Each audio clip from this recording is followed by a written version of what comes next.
Have you ever needed to remove a credit or debit card from your Amazon account but weren't sure how? Today, I'm going to show you exactly how to do it quickly and safely.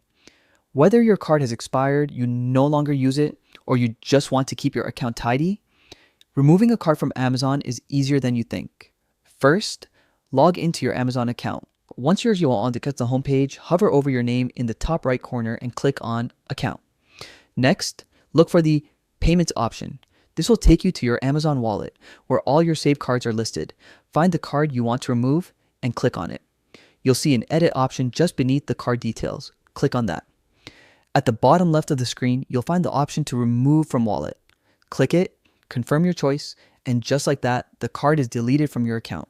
It's that simple. No more old cards cluttering your Amazon account, and your payment methods stay up to date. If you found this tutorial helpful, don't forget to like this video and subscribe for more quick and easy tech tips. Thanks for watching, and see you in the next video.